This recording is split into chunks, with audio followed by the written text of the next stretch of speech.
Hello, AP Physics Lab students. This is Dr. Bennett, and here is another really cool virtual physics lab, and it's called Friction Lab. And as you see by the description, what it says, this lab will let you determine the coefficients of static friction and kinetic friction between different surfaces. We will be pulling with an increasing tension until the object begins to slide, and then you'll keep the object moving at a steady, slow and steady speed, and it will provide a graph showing you the tension in the strain. Okay, so here's the link at the top. Okay, I'll of course send that to you within a remind, and you'll be able to get to this simulation. So let's show you what it looks like. Okay, I'm going to click on the begin. Okay, so this is the page that it will bring you to. Okay, so I'm going to describe it, and then I'll go into what you need to record and what you need to be mindful of. Okay, so here is a virtual image of what this is, which is the force transducer. This person is holding this force transducer, basically tension, and it will record how much force you have to apply to get this object to move. So here's several things about this simulation. You have several things you can change. The types of surfaces. So this will be glass on glass. You see it's kind of translucent there. Glass on glass, graphite on graphite. So basically these are two surfaces of the same type that are rubbing against each other. Wood on just a regular lab table, okay, rubber on ice, aluminum on steel. So each of these will have different interactions because the surfaces are different. So we're trying to get some essence, some meaning behind the different types of surfaces and their relative roughness as we slide objects on top of them. Okay, so you can have options to do that. Your task will be to choose two different surfaces. It doesn't matter which two you use, but on your data table, you need to tell me what surfaces you are using. Second thing, the mass. You can vary, and as you can see, the mass here will either get bigger or smaller depending on how much mass you're adding. There is a max value there, but you will actually do this virtual experiment 10 times using 10 different increases in mass, okay, because we want to get some really good data. And the cool thing is you just press a button and that will give you your changing mass. So if we start, with a low value, okay, and we're going to pull on this thing, okay, so I'm going to press start in a second, but below here it's an empty space, but it's going to generate a graph for you of what's physically going on here. So let me just press the start button and see increasing force. So that indicates you are trying to pull this object. Then it will create this graph here. Look at that. Isn't that cool? So what this is doing is virtually giving you a digital output of two things. Well, it's increasing time, so as time is moving on, you are, and see the y-axis here, we have the force, very small, 0.1, 0.2, all right? So you are applying a force over time, increasing, and then it reaches a max value, and then it stabilizes, okay? So your task will be to record in each of the simulations the max force, and this looks like it's maybe 0.18 perhaps, and then this value here, which may be 0.14 perhaps, okay? So you are going to record both of these numbers on your data table, okay? So let me reset, see, click that, and I'm going to increase the mass. Okay, I'm just going to go really high, but of course you increment up 10 different masses. Okay, record your mass and everything. So here we go. I'm going to start this thing again. Okay, and look, this graph is generated. Look at that. Isn't that amazing? And this is literally how it will look in a real lab situation. So now you look at the graph and say, wow, this force in my tension that I'm pulling, this max force is about maybe 1.6. All right, and here's, yeah, 1.6, 1.55 looks like. And then this one, the one that's stable here, is maybe, 1.25 perhaps. Okay, so you record those two values, all right? So that's the gist of how you're going to actually get your data. You're going to record the type of surface, your mass values as they increase, and then these two numbers, okay, the forces that you're actually feeling and measuring with the tension in this string with the force transducer, okay? All right, so let me go back one, well actually let me show you the data table that you need to create within your lab book, okay? So you record your surfaces, your mass, but make sure you convert that into kilograms. See right there? All right, kilograms, the normal force, the max friction force, and the one that's constant. Remember the one that says, oh, it's stabilizing now, okay? The normal force, you know how to get that right. mg. So the heavier the object, as you saw, actually our normal force will actually change, okay? So that's what you're recording each time. And I'll come back to this to show you what type of graph you're going to actually generate, okay? I just have kind of this graph paper here, but you will definitely see what you need to graph, okay?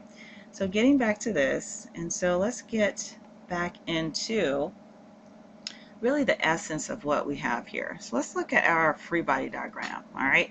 So I'll send you, of course, both of these links, but let's see what's going on if we were to unpack what forces are going on. So we have our mass. This represents our mass. This is the table of whatever surface we're pulling it on. And we have a friction force that's, of course, acting in a direction opposite of our pulling force. You see the force probe, which is like our tension force, our applied force. They're kind of lumping all that together. But the fact of the matter is there's some type of pulling force, and we're just trying to quantify how much force is needed for us to overcome the friction that is there between the two surfaces so that we can make it move, okay?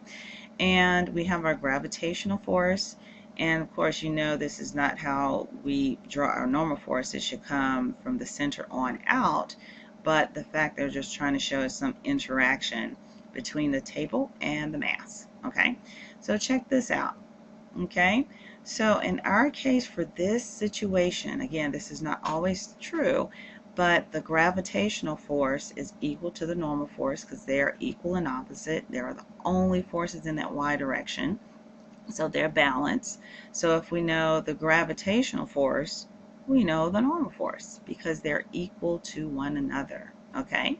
Equal in magnitude, opposite in direction, okay? And then we have this Fa is equal to the friction force. Now, let's see if we can unpack that. So, x direction that we're considering here, the applied force, the tension force, they, unfortunately kind of lumped all that together, but it's still some pulling force. So we have the applied force, and the only other force in the x direction is the frictional force. So those are equal and opposite, and they balance each other.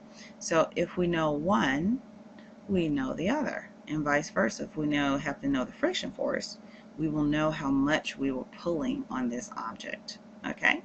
So I'm going to scroll down a little bit. Here's a little bit of info, okay? All right, but we will focus on part one only, which is the virtual. Part two, just scroll down, is the actual. If we, had all the equipment there. We just don't have the force transducer. We have everything else. But this is really good because it gives you everything you need, okay?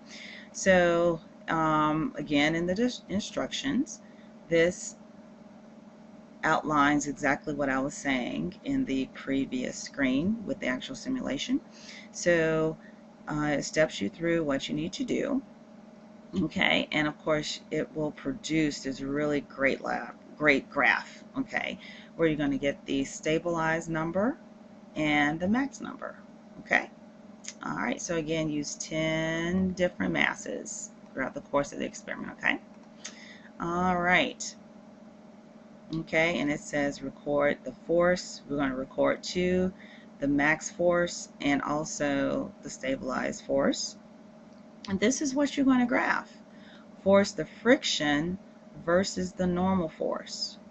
Now which one should be your independent variable and which one should be your dependent variable? Which one do we control and which one do we just measure and see what happens? Okay, that's the difference, right? So that's what you're going to do. Let me go back to the simulation here. Okay, let's begin there. And you're going to again record your surface and record the masses as well as the max. So, it's going to generate the graph, the max and the stabilized value. Okay, so let's go back over to the data. Okay, so I kind of give it away here. I show you what the independent variable is, the normal force. We're increasing the mass. We're increasing the mass. So on the x-axis, that will be our normal force. And then we see what happens. And the friction force depends on whatever normal force or heavy mass, as we increase the mass, what friction force is there. Okay. Would it make sense that the normal force, as the normal force increases, the friction force will increase? Okay, your data will show you what happens. Okay, so on each graph, you're just going to generate 2 graphs here. Okay, one for each surface. Okay, so you're going to put your normal force increasing, right? All right, on the x-axis. And then on the y-axis, you're actually going to plot 2 values. That maximum friction force I told you about, and also the stabilized or constant friction force. So you're going to have two lines on each graph. Okay, so you'll have 2 slopes that you need to find on each graph. Okay. Now what do we do with that stuff? All right. Here we have our discussion questions, and it will help you to figure out what in the world we just found. Okay. All right, discussion questions.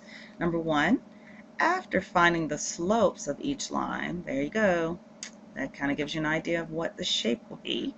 So find the slope of each line from your graph, and it says you will find 2 slopes from each graph. Provide a discussion of the meaning of the slope. Like, what is that slope? What is that slope? I mean, what number is that? What are you talking about? So you're going to find the slope, and like, what is it?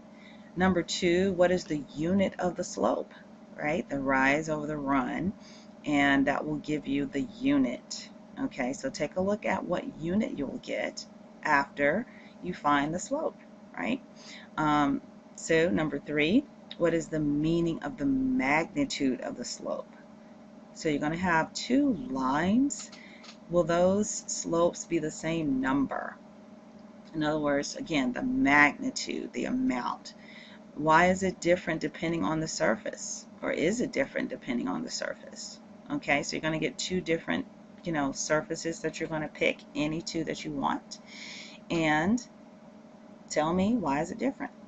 And you're going to answer, just have all of this in your lab book and just provide, all the information there. There's no need to put it on separate paper.